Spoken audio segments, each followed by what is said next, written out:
In today's video, I'm going to show you how to paint these florals using digital watercolor on your iPad. And we're also going to add some glitter sparkles. If you're interested in learning more, please keep on watching. Hello and welcome to Color with Kendi. On this channel, we paint digital watercolor and gouache on the iPad, and I use the app Procreate. My tutorials are step-by-step tutorials that are meant to be followed along, and I have a list of all the supplies I'm using today in the description, as well as a pinned comment, so please check that out. So let's begin. So for today's video, I am doing a screen recording because I think for this particular illustration, to see all the details, because they're all small elements, it was far clearer in the screen recording rather than the overhead. So that's what we're going to be doing today. So the first thing I'm going to do is I'm going to open up the Amazing Watercolor canvas, the medium sized in texture number 2. And that is what that texture looks like. So we are going to go to the layers panel. I'm just going to turn this off. This is the layer where all the brush textures are. We don't need that. I'm going to tap right at the top, and then I'm going to insert the color palette as well as the coloring page. So in order to do that, all you have to do is tap on the wrench icon, which is right next to the word gallery, and then go and tap on add and insert a photo or a file depending on where you've saved it.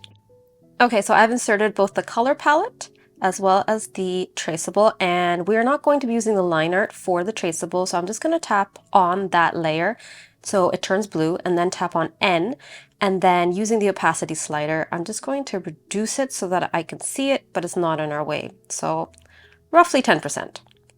And then I'm going to go to the paint here layer, and then we can start painting. And the first thing that I'm going to do is pick a color. So I'm going to use my finger to pick this color right here, this red. And then I'm going to go to the brush library. I'm on the Amazing Watercolor brush pack. And then I'm going to select brush number 16. And let me show you how this brush works. So depending on how much pressure I apply, I can get thinner and thicker lines. And there is a subtle texture. So there's some areas where it's darker and then some areas where it's lighter and it has a subtle jagged edge. Because we are dealing with smaller elements, I'm just going to reduce my brush size a little bit. So I'll probably go to size 2. Let's test that out. Yeah, I think that's good. And what I'm going to do is I'm just going to start at the bottom and then paint in the petals. And I'm not really varying my pressure. I'm just keeping the pressure relatively the same.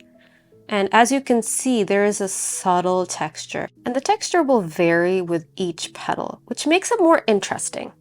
But it's very subtle. It's not intense. It's not meant to be an intense texture.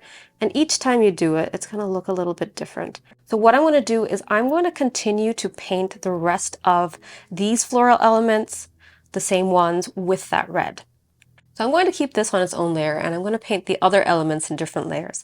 So I'm going to tap on the layers panel and tap on plus to create another layer. So now I'm going to move on to the next color. So I'm going to zoom in and I'm going to grab this bluish purple. There has a little bit of purple in it. So the only thing I would recommend is that when you are painting in, just space out the colors so that there's a little bit of balance. You don't want too many blue florals all together or too many red ones all together. Just space it out. I'm going to start to color in the pink florals, which is pretty much all of the remaining florals. So now just go and color the remaining florals, and then we'll do the leaves shortly. Okay, so now let's move on to painting the leaves. To paint in the leaves, I want to use a different brush. So I'm going to go to the brush library and I'm going to select brush number 17, which is dual color tapered watercolor.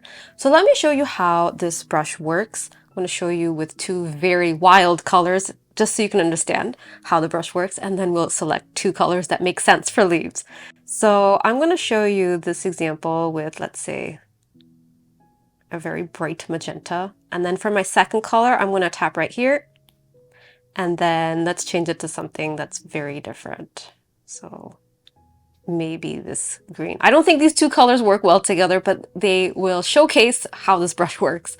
So depending on how much pressure you apply, you will see more of one color than the other. So I'm applying really light pressure. So you see, I saw more of that green. Now, if I apply heavier pressure, I see more of that purple. But the beauty really is when you vary the pressure. So if I vary the pressure, I'll see something like that. So that's when I create a line. Now let's say I'm filling in a shape. So let's say I was filling in this leaf. I'll go in with size 10. So if I apply different amounts of pressure and don't lift my pencil, I will get varied results. Do you see? Isn't that really cool?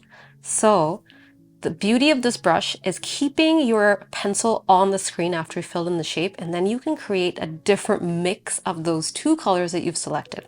So clearly these two colors don't work well for our leaves. So let's pick two colors that do make sense. And let's make sure that we have another fresh layer because I want to paint the leaves in a new layer. So for the leaves, I'm going to pick this color right here as my main color. And then as a second color, I'm just gonna go in to that color again. I'm gonna tap right there and then make it a little bit darker. So I have a lighter version of that color and a darker version of that color. And that's what I'm going to use to fill in the leaves. So let's start out with this. So I'm using size 10. So I'm going to fill in this leaf, do the outline first, and then slowly fill it in, keep my pencil on the screen, and now vary my pressure a little bit. So as you can see, I have one area which is a little bit lighter and one that's a bit darker. And as you can see, in some areas I'm leaving white gaps. It just makes it a little bit more interesting to have a few white gaps here and there.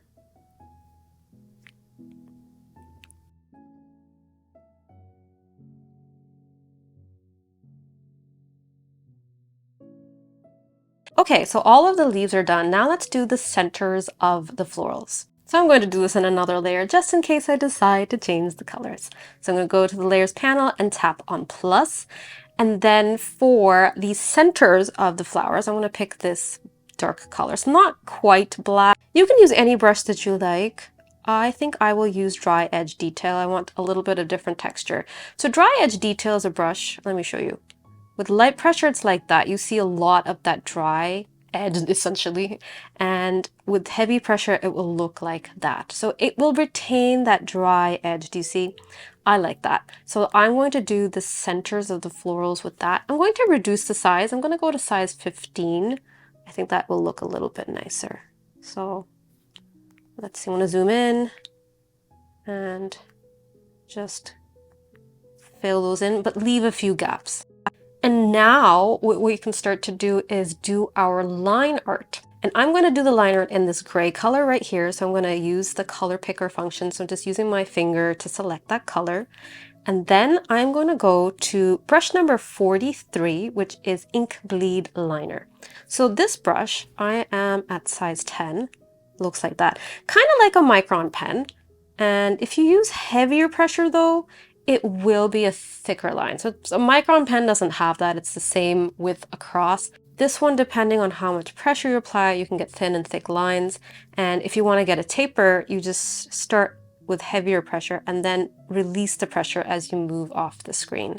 So what I'm going to do now is complete the line art for all of the elements. I'm just going to use that ink bleed liner and maybe make the line a little bit heavier at the bottom and then create the stems.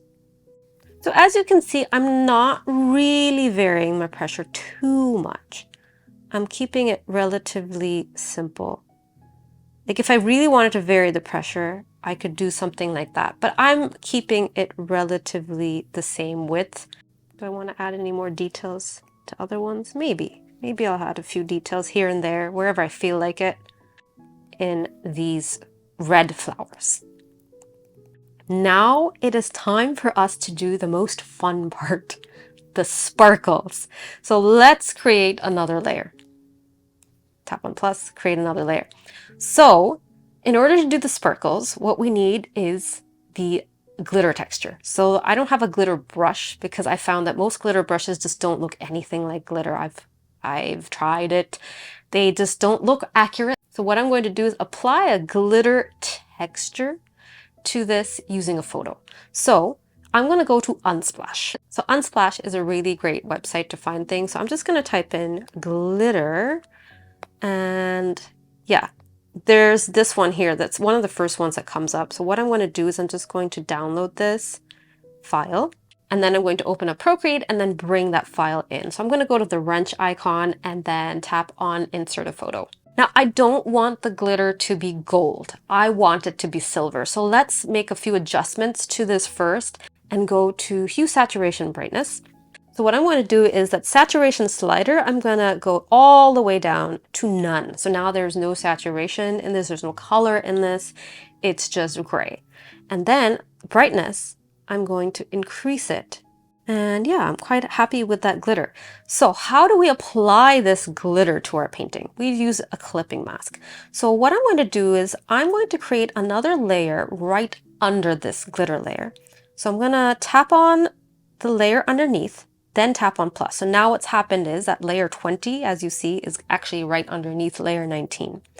And then we're going to go to layer 19 where we have the glitter and tap on it and make it a clipping mask. So basically a clipping mask layer allows you to add a certain textures to something on the layer underneath. But right now we have nothing in layer 20. So what I'm going to do is with the ink bleed liner and the color white, I'm just going to go in. So we have these elements here. This is where we're going to add the glitter. So as you can see, I'm painting this in. I'm very zoomed in, so this looks a little bit crazy. But we have been able to apply the glitter to that. And I find this looks a little bit more natural than glitter brushes. Glitter brushes, for some reason, just don't look right. So now we are done. So now let's have a look at what we created together. So we did the base layers with different brushes and created some color variation. And then we did the liner with the ink bleed liner. Then we did the sparkles. We learned how to use a clipping mask. So yeah, this was a really fun painting. I hope you enjoyed this. And if you learned something new, please do give this video a thumbs up. And I will see you in the next video. Bye!